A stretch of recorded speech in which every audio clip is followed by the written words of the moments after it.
Top quality और consistent performance के लिए सिर्फ सिल्वर पंप नाम याद रखना। ಎಸ್ಐಟಿ ಕಚೇರಿಗೆ ಬಂದಿದ್ದಾನೆ ದೂರುದಾರ.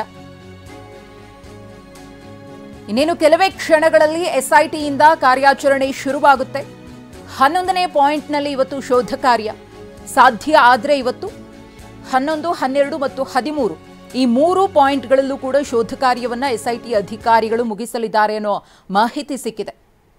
9, 10, 11, 12 ಅಕ್ಕಪಕ್ಕದಲ್ಲಿ ಇರುವಂತಹ ಪಾಯಿಂಟ್ಗಳು ಈಗಾಗಲೇ ಎಲ್ಲ ರೀತಿಯ ಸಿದ್ಧತೆಗಳನ್ನು ಎಸ್ಐಟಿ ಅಧಿಕಾರಿಗಳು ಮಾಡಿದ್ದಾರೆ. ಎಸ್ಐಟಿ ಅಧಿಕಾರಿಗಳು ಕೂಡ ಶೋಧ ಕಾರ್ಯಾಚರಣೆ ಹೋಗೋಕ್ಕೂ ಮುನ್ನ ಒಂದು ಸುತ್ತಿನ ಸಭೆಯನ್ನು ಎಸ್ಐಟಿ ಕಚೇರಿಯಲ್ಲಿ ನಡೆಸಿದ್ದಾರೆ. ಮತ್ತೊಂದು ಕಡೆ ಆ ಪಾಯಿಂಟ್ಗಳು ಇದೆಯಲ್ಲ, ಅಲ್ಲಿ ಬಿಗಿ ಭದ್ರತೆಯನ್ನು ಕಲ್ಪಿಸಲಾಗಿದೆ, ಹಸಿರು ಪರದೆಯನ್ನು ಹಾಕಲಾಗಿದೆ, ಮಾರ್ಕ್ ಮಾಡಲಾಗಿದೆ. ರಸ್ತೆ ಬದಿಯಲ್ಲೇ ಇರುವಂತಹ ಜಾಗ ಆಗಿರೋದ್ರಿಂದ ಜನರ ಓಡಾಟ ಕೂಡ ಸರ್ವೇ ಸಾಮಾನ್ಯವಾಗಿರುತ್ತೆ. ಅದೆಲ್ಲವನ್ನ ಕೂಡ ಎದುರಿಸಿ ಇವತ್ತು ಈ ಸ್ಪಾಟ್ನಲ್ಲಿ ಶೋಧ ಕಾರ್ಯಾಚರಣೆಯನ್ನು ಎಸ್ಐಟಿ ಅಧಿಕಾರಿಗಳು ನಡೆಸಲಿದ್ದಾರೆ. ಗಮನಿಸ್ತಾ ಇದ್ದೀರಿ, ಒಟ್ಟು 13 ಪಾಯಿಂಟ್ಗಳನ್ನು ದೂರುದಾರ ಗುರುತಿಸಿದ್ದ. ಈ 13 ಪಾಯಿಂಟ್ಗಳಲ್ಲೇ ಒಂದಷ್ಟು ಮೃತದೇಹಗಳನ್ನು ನಾನು ಹೂತಿದ್ದೀನಿ ಅಂತ ಹೇಳಿದ್ದ. 6ನೇ ಪಾಯಿಂಟ್ನಲ್ಲಿ ಅಸ್ಥಿಪಂಜರದ ಕಳೆಬರ ಪತ್ತೆಯಾಗಿತ್ತು. ಅದರ ಹೊರತಾಗಿ ಬೇರೆ ಯಾವ ಪಾಯಿಂಟ್ನಲ್ಲೂ ಕೂಡ ಯಾವುದೇ ಕುರುಹು ಸಿಕ್ಕಿರಲಿಲ್ಲ. ಇದೀಗ 11, 12 ಮತ್ತು 13ನೇ ಪಾಯಿಂಟ್ನಲ್ಲಿ ಏನಾದರೂ ಪತ್ತೆಯಾಗುತ್ತಾ, ಈ ಪ್ರಕರಣಕ್ಕೆ ಮತ್ತೊಂದು ಬಿಗ್ ಟ್ವಿಸ್ಟ್ ಇವತ್ತೇನಾದರೂ ಸಿಗುತ್ತಾ ಅನ್ನೋ ಕುತೂಹಲ ಮನೆ ಮಾಡಿದೆ. ಇನ್ನೇನು ಕೆಲವೇ ಕ್ಷಣಗಳಲ್ಲಿ ಕಾರ್ಯಾಚರಣೆ ಶುರುವಾಗುತ್ತೆ.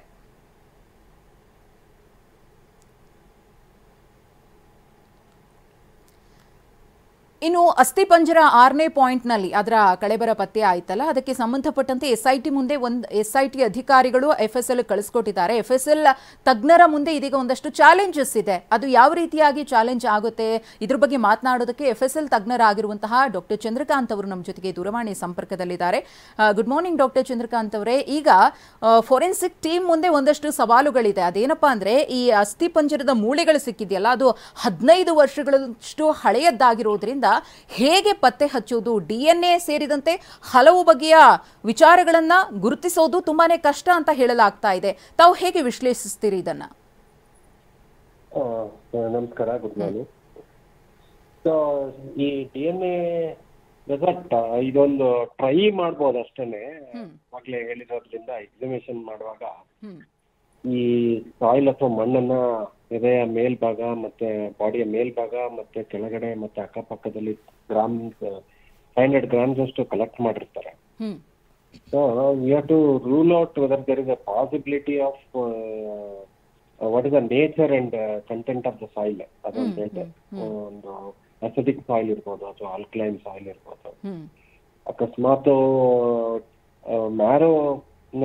ಬೋನ್ ಮ್ಯಾರೋನಲ್ಲಿ ಈ ಬೋನ್ ಮ್ಯಾರೋ ಸಿಕ್ಕದೆ ಹೋದ್ರೆ, ಬೋನ್ ಮ್ಯಾರೋ ಸಿಕ್ಕದೆ ಹೋದ್ರೆ there could be a chance of DNA leaching.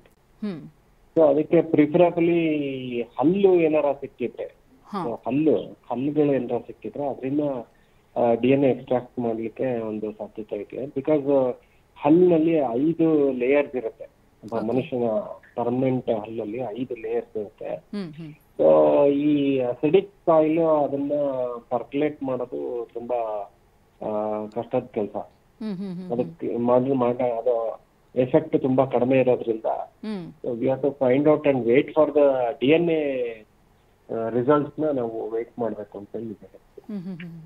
ಈಗ ತಾವು ಮಾಡೆಲ್ ಸಮೇತ ಎಕ್ಸ್ಪ್ಲೈನ್ ಮಾಡಿದ್ರಿ ಯಾವ ರೀತಿಯಾಗಿ ಈ ಒಂದು ಪರಿಶೀಲನೆಗಳು ನಡೆಯುತ್ತೆ ಅಥವಾ DNA ಕಲೆಕ್ಟ್ ಮಾಡುವಂತಹ ಕೆಲಸ ಮತ್ತು ಅದನ್ನ ಮುಂದೆ ಯಾವ ರೀತಿಯಾಗಿ ವೈಜ್ಞಾನಿಕವಾಗಿ ಸಾಕ್ಷ್ಯವನ್ನಾಗಿ ಪರಿಗಣಿಸಬಹುದು ಅಂತ ಹೇಳಿ. ಈಗ ಈ ಮಣ್ಣಲ್ಲಿ ಅಥವಾ ಸೂಕ್ಷ್ಮಾಣು ಅಂಶಗಳು ಈ ಒಂದು ಮೂಳೆಗಳನ್ನು ಯಾವ ರೀತಿಯಾಗಿ ಡ್ಯಾಮೇಜ್ ಮಾಡುತ್ತೆ ಅಂತ ಡಾಕ್ಟರ್, ಆ DNA ಸಿಗುವಲ್ಲಿ ಯಾವ ರೀತಿಯಾಗಿ ಅದು ಕಷ್ಟ ಆಗುತ್ತೆ ಅಂತ? ಅಸಿಡಿಕ್ ಸಾಯಿಲ್ ಇದ್ರೆ it is more known to cause corrosion of the bones. ಒಂದ್ಸರಿ ಕೊರೋಷನ್ ಆಗಿ ಆ ಬೋನ್ ಮ್ಯಾರ ಕಾಂಟ್ಯಾಕ್ಟ್ ನಲ್ಲಿ ಅಸಿಡಿಕ್ ಸಾಯಿಲ್ ಬಂತು ಅಂತಂದ್ರೆ the DNA material might leach out. So ಅದರಿಂದ DNA ಬೋನ್ಸ್ ನಲ್ಲಿ ಕೂಡ ಸಿಕ್ಕದೇ ಇರೋ ಒಂದು ಸಾಧ್ಯತೆ ಇದೆ. ಸೊ ಪ್ರಿಫರಬಲಿ, ಸೊ ನಾನು ಆಗ್ಲೇ ಹೇಳ್ದಂಗೆ ಇದು ಹಲ್ಲೇನಾರ ಸಿಕ್ಕರೆ there could be a possibility. ಅದು ಕೂಡ ಟೆಸ್ಟ್ ಮಾಡ್ಲಿಕ್ಕೆ ಒಂದು ಸಾಧ್ಯತೆ ಇರ್ತದೆ. ಈಗ ಡಾಕ್ಟರ್, ಈಗ ಒಬ್ಬ ವ್ಯಕ್ತಿಗೆ ಆತನ ಸಾವು ಹೇಗಾಗಿದೆ ಅನ್ನೋದನ್ನ ಪತ್ತೆ ಹಚ್ಚುವ ನಿಟ್ಟಿನಲ್ಲಿ ಈ ಮೂಳೆಗಳು ಅಸ್ಥಿಪಂಜರ ಎಷ್ಟರ ಮಟ್ಟಿಗೆ ಪಾತ್ರ ವಹಿಸುತ್ತೆ ಅನ್ನೋದು ಗೊತ್ತು. ಆ ಒಂದು ಮೂಳೆಗೆ ಏನಾದರೂ ಡ್ಯಾಮೇಜ್ ಆಗಿದ್ರೆ ಆ ಡ್ಯಾಮೇಜ್ನಿಂದಲೂ ಕೂಡ ಕಂಡು ಹಿಡಿಬಹುದು ಅಂತ ತಾವು ಹೇಳ್ತಾ ಇದ್ರಿ. ಈ 15-20 ವರ್ಷ ಆಗಿರೋದ್ರಿಂದ ಮೂಳೆಗೆ ಏನಾದರೂ ಪೆಟ್ಟು ಬಿದ್ದಿದ್ರೆ ಅದು ಕೂಡ ಮಾಗಿ ಹೋಗಿರುವ ಸಾಧ್ಯತೆ ಇರುತ್ತಾ? ಅದು ಕೂಡ ಕಂಪ್ಲೀಟ್ ಆಗಿ ಸ್ಮ್ಯಾಶ್ ಆಗಿರುತ್ತಾ ಅಥವಾ ವಾಶ್ಔಟ್ ಆಗಿರುತ್ತಾ? ಹೇಗೆ? ಮೂಳೆ ನ್ಯಾಚುರಲ್ ಆಗಿ ಕರಗೋದು ಅದು ಬೇರೆ. ಹಾ ಹಾ. ಅಕಸ್ಮಾತ್ ಫ್ರಾಕ್ಚರ್ ಏನಾರ ಇದ್ರೆ but still there could be a possibility as I said, ಅಲ್ಲಿ ಹೆಮರೇಜ್ ಅಂದ್ರೆ ರಕ್ತಸ್ರಾವ ಆಗಿರುತ್ತೆ. ಈಗ ಪೆಟ್ಟಿಂದಾಗ ಮೂಳೆಯ ಮೇಲೆ ಮಾಂಸಖಂಡ ಅಂತೂ ಇಲ್ಲ ಈಗ. ಸೊ ಮೂಳೆಯಲ್ಲಿ ಬ್ಲಡ್ ಕಂಟೆಂಟ್ ಏನಾರ ಇತ್ತೆ, ಪೆಟ್ಟು ಬಿದ್ದ ಜಾಗದಲ್ಲಿ ರಕ್ತಸ್ರಾವ ಆಗಿರುತ್ತೆ. ಅದರಿಂದ ಒಂದು ಇದು ಕನ್ಫರ್ಮೇಟರಿ ಟೆಸ್ಟ್ ಮತ್ತೆ ಪ್ರಿವೆಂಟಿವ್ ಟೆಸ್ಟ್ ಮಾಡಿ ಸೊ ಅದನ್ನ ನಾವು ನೋಡ್ಬೋದು ಏನಾಗುತ್ತೆ ಅಂತ ಹೇಳಿ ವೇಟ್ ಮಾಡಿ ನೋಡ್ಬೇಕಾಗುತ್ತೆ.